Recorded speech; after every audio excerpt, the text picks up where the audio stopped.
The letter arrived on a Tuesday, a crisp, yellowed envelope smelling of pine and damp earth. It was from my grandmother, a summons back to a place I did only known through whispered stories and faded photographs, the Black Forest. She wrote of unsettling dreams, of shadows that stretched too long in the twilight, and of a family secret she could no longer bear alone. A secret, she said, that was buried deep beneath the roots of our ancestral home. So, I packed my bags. I left the city's predictable hum for the deep, resonant silence of the ancient woods. The house was exactly as I'd imagined, a timber-framed relic, swallowed by ivy, with a chimney that puffed smoke like a weary old man. My grandmother Frock greeted me with a hug that felt more like a warning than a welcome. Her eyes, once the color of the summer sky, were now clouded with a storm I didn't understand.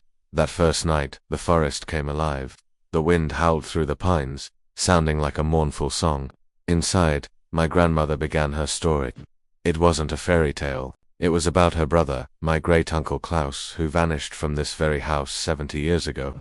The official story was that he ran away, but my grandmother believed something far more sinister had happened. She handed me his journal, its leather cover worn smooth by time and worry. "The answers are in here," she whispered, "but be careful.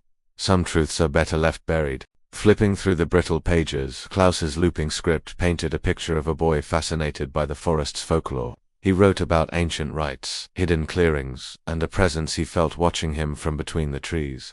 His last entry was frantic, dated the night he disappeared. He mentioned a pact and a guardian that protected the family's land, a guardian that demanded a price. He'd discovered something he wasn't supposed to, a secret our ancestors had sworn to keep.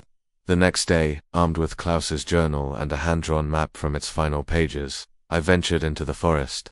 The air grew heavy, thick with the scent of moss and decay. The trees seemed to lean in, their branches like skeletal fingers pointing the way. I followed the creek he described, its water running unnaturally dark, until I found it, a circle of monolithic stones half swallowed by the earth, just as he had sketched. In the center was a flat, altar-like rock, etched with symbols I didn't recognize, but one carving stood out: our family crest. According to Klaus's notes, this was where the pact was made centuries ago. Our family was granted prosperity and protection in exchange for a vow of silence, a promise to never reveal what truly lived in the heart of this forest. Klaus had broken that vow. He intended to expose the secret, and the guardian, it seemed, had collected its due. The mystery of what happened to Klaus was solved, but a new, terrifying question had taken its place.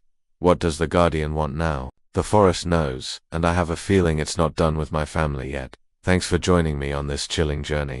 If you love diving into mysteries, make sure to like and subscribe for more stories